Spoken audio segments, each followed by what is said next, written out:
गुरुवार के दिन अगर शिव जी के मंदिर में पानी चढ़ाया जाए, जल चढ़ाया जाए, तो घर में विद्वत्ता का अनुभव होता है महाराज। महापुराण की कथा कर रहे, एक भाव वर्णन किया है। एक ही तरह का प्रसाद एक ही पात्र में हम भगवान के शंकर जी के सामने रखे और उसमें हमने बेलपत्री नहीं रखी, या उसको हमने हाथ से 3 हिस्से नहीं करे, या थोड़ा सा भाग हमने अलग नहीं करा, तो उसमें महाराज भगवान शिव के जो गण हैं उनका हिस्सा हो जाता।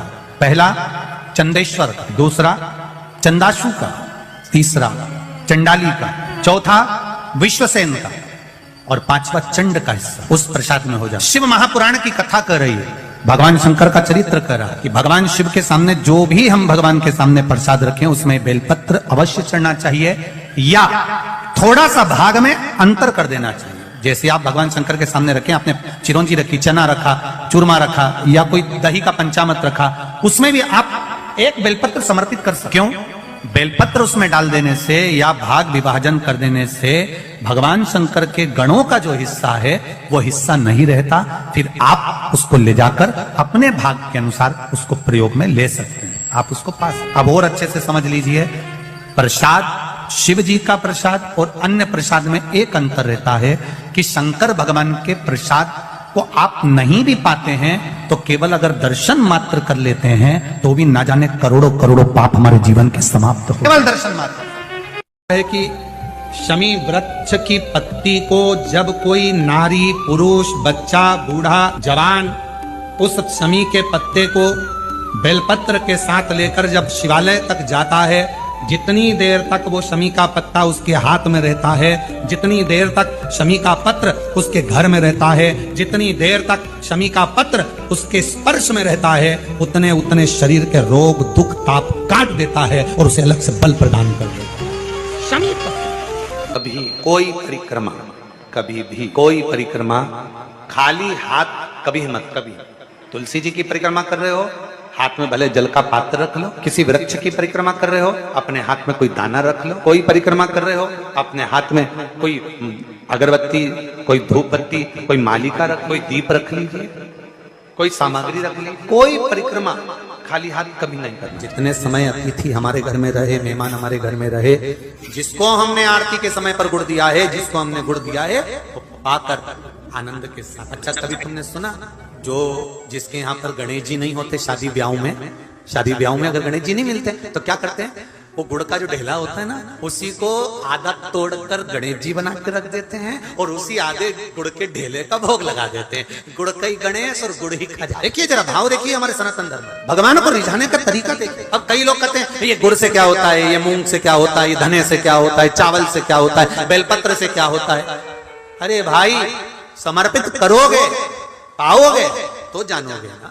कर भगवान की आराधना बृहस्पति भगवान ने काशी में करी। बृहस्पतिश्वर महादेव काशी में विराजमान, जिनकी भाग्य रेखा उल्टी चल रही हो, बृहस्पति चमक ही नहीं रहा हो, जिस काम में हाथ डालते हैं वो काम पूरा ही नहीं होता हो, तो एक बार काशी जाना, बृहस्पतिश्वर महादेव का स्पर्श करना, उनका अभिषेक पूजन करना और उनका स्पर्श कर कर एक बेलपत्र ब्राह्मण देवता से मांग कर लेकर जाना कि इन बृहस्पतिश्वर महादेव से मुझे एक बेलपत्र दे दो। तुम्हें पुखराज पहना कि नहीं पहना, हीरा रतन माणिक पहना कि नहीं पहना, वो बेलपत्र इतना चमत्कार कर देगी कि जिंदगी में कभी संपदा की कमी आएगी नहीं। अगर बृहस्पति नहीं चमके तो बृहस्पतिश्वर महादेव, जहां पर बैठकर बृहस्पति भगवान ने शंकर भगवान की आराधना करी, ईश्वर महादेव का स्मरण कर कर, जिसके कंठ में, गले में, शरीर में बड़ा रोग हो जाता, बहुत बड़ा कोई रोग हो गया, जैसे सहज भाषा में कहें कोई बहुत बड़ी बीमारी, बहुत बड़ा रोग, बहुत बड़ी अगर बीमारी, बहुत बड़ा रोग शरीर में हो गया, कोई लीवर, कोई किडनी, कोई कैंसर जैसा भी रोग हो गया, तो शिव महापुराण की कथा कहती है एक दुर्वा, कितनी दुर्वा, एक दुर्वा, एक बेलपत्र नंदीश्वर महादेव के नाम से शंकर जी को समर्पित कर दो। पहले दुर्वा चढ़ा दो। जैसे आपके पास में दुर्वा हो तो पहले शिवलिंग पर दुर्वा चढ़ाओ और दुर्वा चढ़ाने के बाद में फिर बेलपत्र समर्पित, और समर्पित करने के बाद में धीरे धीरे देवादिदेव महादेव पर जल का पात्र से, तांबे के कलश से धीरे धीरे शिव जी को जल समर्पित, धीरे धीरे भगवान शंकर को फिर जल समर्पित करना प्रारंभ। जब आप धीरे धीरे जल चढ़ाना प्रारंभ करेंगे, जल चढ़ाएंगे, धीरे धीरे जल चढ़ाकर उसको दुर्वा बेलपत्र जो चढ़ाई है उसके ऊपर से चढ़े हुए जल को आप लेकर आएंगे, नंदीश्वर शिव जी का नाम लेकर, नंदीश्वर महादेव का नाम लेकर उस जल को किडनी, लीवर, कैंसर जैसे बड़े बड़े रोग जिसके शरीर में हो गए हों, उसको मात्र आधे से आधा चम्मच जल भी रोज प्रतिदिन धुर्बा बेलपत्र चढ़ाने के बाद जो चढ़ाया गया जल है उसको लाकर पिलाएंगे। धीरे धीरे बाबा नंदीश्वर का नाम लेकर चढ़ाएंगे तो आराम लगना प्रारंभ हो जाएगा। नंदीश्वर महादेव। टेंशन, ऐसा कोई संसार में नहीं जन्मा जिसके मस्तक पर टेंशन नहीं आया, कोई चिंता नहीं आई, कोई चिंता सम्मुख में नहीं पहुंची। ऐसा कोई जन्म आ गया थोड़ी परेशानी, आ गया थोड़ा कष्ट, एक शमी का पुष्प सम्मुख रखकर महामृत्युंजय मंत्र का अनुष्ठान कर कर, और यदि आप नहीं कर सकते हो, आपको लग रहा है कि मेरे दुख की घड़ी चल रही है, समस्या की घड़ी चल रही है, बहुत रोग चल रहा है, बहुत बीमारी चल रही है, बहुत कष्ट चल रहा है, उस समय पर आप अगर नहीं कर सकते हो तो जो आपके प्रिय, आपके स्नेही, आपसे मिलने वाले जो ब्राह्मण देवता, जो भू देवता हो, उनके चरणों में जाकर नमन कर कर, प्रार्थना कर कर, उनसे विनय कर कर कह सकते हो, महाराज जी बहुत टेंशन का जीवन चल रहा है, बहुत कष्टमय जिंदगी चल रही है, आप कृपा करो मेरे लिए एक बार महामृत्युंजय का अनुष्ठान शमी का पुष्प रखकर कर दीजिए। बाबा ब्राह्मण देवता, मुझे विश्वास है कि मेरा भोलेनाथ मेरा हाथ पकड़ लेगा और मुझे इस भव सागर से पार उतार देगा। एक शमी के पुष्प में वो बल होता है, एक शमी के पुष्प में वो भाव होता है, एक शमी के पुष्प में वो आनंद होता है कि महामृत्युंजय के अनुष्ठान का, महामृत्युंजय मंत्र के बल का एक आनंद सुख हमें तुरंत प्रदान कर देगा, तुरंत देगा। जैसे बेलपत्री के मध्य भाग, बड़ा ध्यान दीजिएगा, ये बेलपत्र है और इस बेलपत्र के 2 पत्ती और ये 3 पत्ती का जहां पर मिलन हुआ है, फिर अच्छे से देख लीजिए, बेलपत्र की 2 पत्तियां, ये 3 पत्तियों का जहां बीच में मिलन हुआ है, उस 3 पत्ती के मिलन की जगह पर, केवल मिलन वाले स्थान पर चंदन लगाकर अगर हम 108 बार महामृत्युंजय मंत्र का स्मरण कर कर देवाधिदेव महादेव को समर्पित करते हैं तो मनवांछित फल की कामना हमारी तुरंत पूर्ण हो जाती है। वो महामृत्युंजय फूल को धोया कभी नहीं जाता, जैसे डाली पे से फूल टूट के आया तुम भगवान को चढ़ाओ, पर फूल को घर में लाने के बाद तुम धोगे, पानी छीट कर साफ करोगे और फिर भगवान को चढ़ाओगे तो समझ लेना फूल भगवान स्वीकार। फालतू की बात, जैसा है वैसा देव, तुम्हारे जैसे नहीं। नहाए तो खूब साबुन से मल मल कर और मालूम पड़े मन रह गया बेकार और सोचो कि भगवान कर ले स्वीकार, ये कभी नहीं हो सकता। फूल और मनुष्य एक जैसा होना चाहिए कि फूल जैसा दिया वैसा भगवान को दिया, इसमें स्नान नहीं कराना, उसी तरह मन भगवान ने जैसा दिया वैसा भगवान को प्रदान कर दो, वो उसका, इसमें दिखावा नहीं हो। कई लोग कहते हैं गुरुजी हम घर से पानी भर के लेके जाते हैं। अब किसी ने कहा गुरुजी घर से पानी लेकर जाते हैं, मटके का पानी है, नल कभी कभी नहीं आता, कभी कभी लाइट नहीं रहती तो बोरिंग से नहीं भराता, हमारे घर में रखा हुआ पानी तो बासी हो गया। थोड़ा ध्यान देना, पानी तो बासी हो गया। शास्त्र कह रहा है, शिव चरित्र कह रहा है, भगवान शंकर की कथा कह रही है, वायु, अग्नि, जल, पृथ्वी, आकाश कभी बासी नहीं होता, वो हमेशा ताजा के ताजा ही रहता है। परिवार को छोड़ने की जरूरत पड़ती है, शिव भक्ति में ना व्यापार छोड़ने की जरूरत पड़ती है, शिव भक्ति में ना घर छोड़ने की जरूरत पड़ती है, शिव भक्ति में ना अपना कुटुंब, ना परिवार, न घर, कुछ भी छोड़ने की जरूरत नहीं पड़ती है। शिव भक्ति में तो केवल अविश्वास को छोड़ दो और विश्वास को पकड़कर तुम अपने कर्म में लगे लगे भगवान का भजन करो, शिव की प्राप्ति हो जाए। अगर मंदिर में बैठकर पंचाक्षर मंत्र जप रहे हो, षडाक्षर मंत्र जप रहे हो, तो थोड़ी देर अपने हाथ में बेलपत्र को भी नमः शिवाय, उस बेलपत्र को हाथ में रखकर दोनों हाथों से वंदन कर कर, खाली हाथ नहीं, दिल से प्रार्थना करते हुए, हृदय से विनय करते हुए, निवेदन करते हुए, दिल से प्रार्थना करते हुए, फिर उस बेलपत्र को अपने हृदय की कामना कर कर, विनय कर कर, निवेदन कर कर शिव जी को समर्पित करो, भगवान शंकर को चढ़ाओ। फिर भगवान शिव को वो बेलपत्र समर्पित करो, शंकर जी को वो बेलपत्र चढ़ाओ। शिव के मंदिर, शिवालय पहुंचते हो, शंकर से अपने मन का भाव कहने के लिए पहुंचते हो, शंकर उस मन के भाव को पूर्ण जरूर करता है। ध्यान से सुनिएगा महाराज, बहुत अच्छी कथा, बहुत सुंदर प्रश्न है कि मंदिर क्या हम सवेरे और शाम को जा सकते हैं? आप अगर गणेश जी के मंदिर जा रहे हो, राम जी के मंदिर जा रहे हो, आप कृष्ण के मंदिर जा रहे हो, आप दत्त भगवान के मंदिर जा रहे हो, आप किसी अन्य देवता के मंदिर जा रहे हो, तो सुबह और शाम जाइए। पर यदि आप शंकर और जगत जननी जगदम्बा के मंदिर में, दुर्गा के मंदिर में, भवानी के मंदिर में अगर जा रहे हो तो कोई समय नहीं है। क्यों? क्योंकि माँ और बाप के रूम में बेटा कभी भी जा सकता है। माता और पिता तो बाहें पसारे खड़े हैं। कितना भी टेंशन, कितनी भी चिंता व्यापे, कितनी भी परेशानी चल रही हो, थोड़े दिन बाबा की जो जलाधारी है, इस जलाधारी पर हल्दी का थोड़ा सा लेपन करिए। हल्दी का लेपन कर कर जिस पात्र से शिव जी को जल चढ़ाओगी, उसी पात्र पर अपनी 3 उंगलियों का स्पर्श हल्दी का कर कर फिर बाबा को कुंदकेश्वर महादेव के नाम से जल चढ़ाना प्रारंभ करो। जो हल्दी का लेपन आपने जलाधारी पर करा है, उसी जलाधारी की 1 उंगली कलश पर लगाकर लेकर आओ। घर के अंदर जब प्रवेश करो या व्यापार में प्रवेश करो तो जो कलश पर हल्दी लगाकर लाए हो, वही दरवाजे के ऊपर थोड़ी सी मात्रा में कुंदकेश्वर महादेव के नाम से लगाना प्रारंभ कर दो। कैसी भी चिंता हो, 7 से 8 दिन में वो चिंता समाप्त होगी ही। कितना भी वास्तु के हिसाब से तुम्हारी बाथरूम गलत बनी है, तुम्हारा दरवाजा बना है गलत, तुम्हारा रसोई घर गलत बना हुआ है, सीढ़ियां गलत बनी है, ये गलत बना है, वो गलत बना है, सारा तोड़ तोड़ा के तुमने बार बार बनाया। सीढ़ी इधर लगा दी उसके कहने पर, तुमने बाथरूम उधर बना ली उसके कहने पर, उसके बाद भी घर में शांति नहीं है, पूरा वास्तु के हिसाब से मकान बनाया। श्री शिव चालीसा। जय गणेश गिरिजा शुभन मंगली मूल सुजान, कहति अयोध्या दासी तुम देहु अभय बलिदान। जय गिरिजापति दीन दयाला, सदा करति संतन प्रतिपाला। भाले चंद्रमा सोहतनी के, कानन कुंडल नागी फनी के। अंगी गौरी शिव गंगे बहाए, मुंडी माले तनि छाड़ी लगाए। बस्ती खाल बाघंबर शोहे, छवि को देखे नाग मन मोहे। नैना मातु की हवे दुलारी, बामे अंग सोहत छवि न्यारी। कर त्रिशूल सोहत छवि भारी, करति सदा सतुरन छयकारी। नंदी गणेश सोहे तह कैसे, सागर मध्य कमल है जैसे।